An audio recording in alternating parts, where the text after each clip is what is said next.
When I first settled into Willow Creek, I wasn't looking to stir up any drama hell.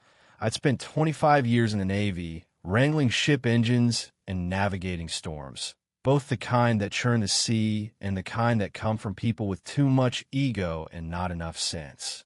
All I wanted was a quiet spot by Lake Serenity, a little slice of peace where I could sip my coffee, watch the herons glide over the water, and let the world fade away.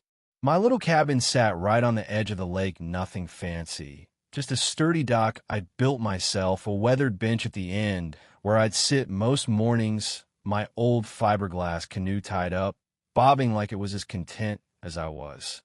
I'd gotten the dock approved back in 2010, before the HOA here got all high and mighty. I've got the paperwork to prove it, emails, sketches, even a polite nod from the old board chair, Tom, who used to fish with me sometimes. The Navy taught me to keep records, because trust me, approvals can vanish like morning fog if you don't pin them down. And for years, that dock was my sanctuary, my place to breathe, to think, to remember the kid I was before deployments and deadlines. But then, last spring, everything changed when Linda Grayson showed up. Linda moved into the big modern house 3 lots down, the one, all glass and sharp angles, with a security camera that winks at you like it's sizing you up.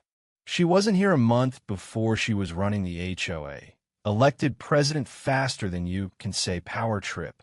Whispers floated around she'd sued her old HOA in Arizona, had ties to some real estate outfit, liked to throw her weight around.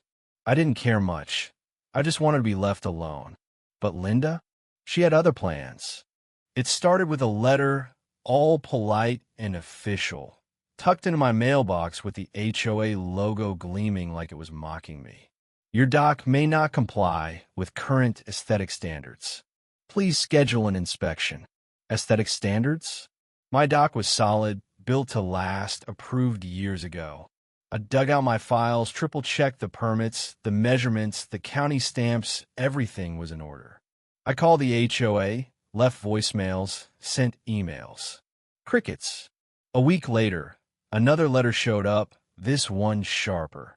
Dock usage suspended pending review. Suspended? My blood started simmering, not because I was confused, but because I knew this wasn't a mistake, it was a move. I took a walk that evening, past Linda's pristine lawn, her shiny new SUV, her perfectly trimmed hedges, and noticed something. My dock was the only one with a neon orange ribbon tied to it, like a scarlet letter. The other docks along the lake? Untouched. I ran into my neighbor, Sarah, a retired nurse who lives with her 2 cats and a garden that's half wild. You get a letter about your dock? I asked. She frowned, shook her head. Linda's been sniffing around your inlet, though, she said, her voice low. Keeps talking about shared access at the meetings. Shared access. That phrase hit me like a warning shot. This wasn't about rules. It was about control. The next morning, I was out back, sanding down my porch railing, when I heard the sharp click-click of heels on gravel. Not a sound you hear much out here. Most folks were flip-flops or work boots. There was Linda, striding across my lawn like she owned it, clipboard in hand, sunglasses perched like a crown. "Mr. Callahan," she called, her voice all syrup and steel. "Just need to check on your dock. HOA business." I wiped my hands on a rag, gave her a long look. "It's right where it's been for a decade, Linda. Approved and all." She didn't blink. "Well, it's a bit long, don't you think? Guidelines say 5 feet max over the water." I stepped closer, kept my voice steady.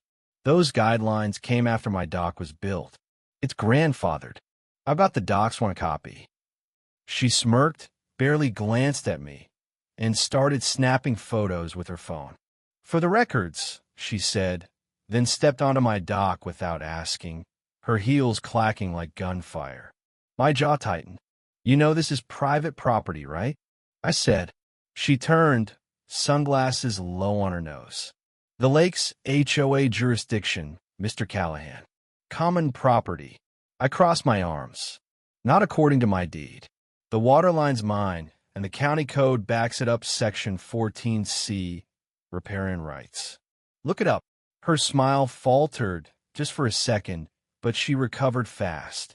We'll see, she said, already walking away, her phone pressed to her ear. That night, I found another letter taped to my door, no envelope, just a single sheet. Dock usage prohibited. Unsafe structure. Unsafe. That was the last straw.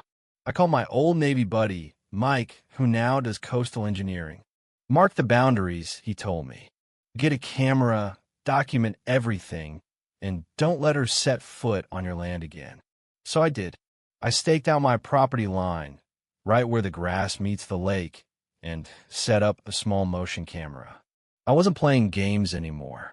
But Linda wasn't done. A few days later, I came home to find my dock roped off yellow nylon. An HOA sign screaming closed for safety.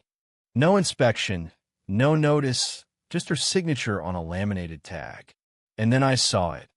My canoe was gone, the rope sliced clean, drag marks in the mud leading toward the path. I stood there, staring at the empty water, my heart pounding so hard I could hear it. This wasn't policy, this was personal.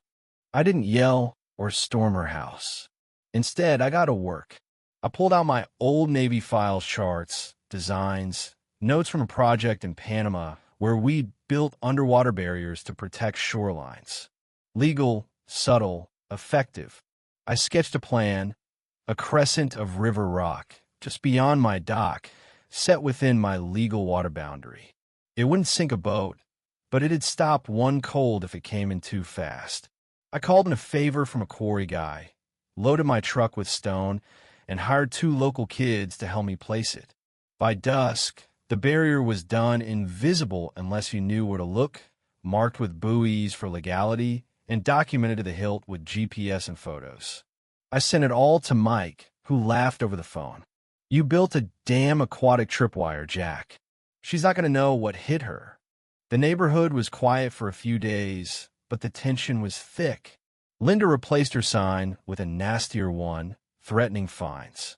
I ignored it and started talking to neighbor Sarah, who'd been fined for her wildflowers, Tom, who got a warning for his flagpole, even Mrs. Carter, who'd been told her birdhouse was unsightly. They were fed up, and when I showed them my permits, the county maps, the bylaws Linda had ignored, their eyes lit up. We were building something, not just a case, but a quiet rebellion. Then came Linda's big moment. A fancy HOA boat party, all wine and lakefront elegance. The email invite was smug, promising a cruise on her shiny new speedboat. I didn't go. I sat on my dock, sipping coffee, watching her boat gleam under the sunset, her guests in their linen pants and big hats. Linda was at the bow, waving like royalty, her hired driver gunning the engine. I knew her route. She'd cut through my inlet to show off, just like she had when she chained my dock. Only this time, she didn't know what was waiting. The crash was loud, a sharp crack that echoed across the lake. Her boat hit the rocks dead on, lurching so hard Linda nearly went overboard, her wine glass shattering on the deck. The crowd on shore gasped. Some pulled out their phones. The driver reversed, but the hull scraped again, metal screaming against stone. I stood at my dock's edge, arms crossed, watching as Linda's face twisted shock, then fury. She looked right at me, and I didn't flinch. I didn't need to. The lake had spoken for me. The party fell apart. By evening, her boat was back at her dock, scratched and listing, her guests gone. The neighborhood buzzed not with lawnmowers, but with gossip. Sarah sent me a video of Linda stumbling, wine-soaked, as the boat rocked. Tom posted it online with a caption, "Who's really breaking the rules?" It went viral in our little community. Linda stayed quiet, but not for long. A day later, a certified letter arrived, accusing me of endangering HOA members with my unpermitted obstruction. I laughed, printed my environmental permit, and sent it to Mike. "She's swinging wild," he said. "Let's end this." The courtroom was small, just a few rows of chairs and a tired judge named Clara Holt.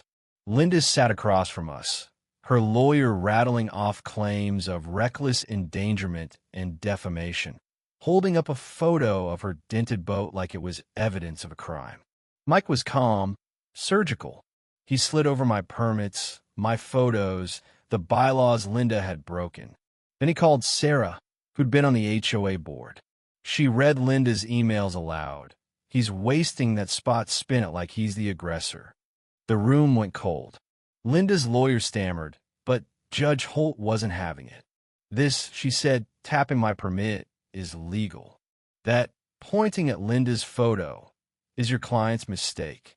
She ruled for me chain removed, apology ordered, costs on the HOA.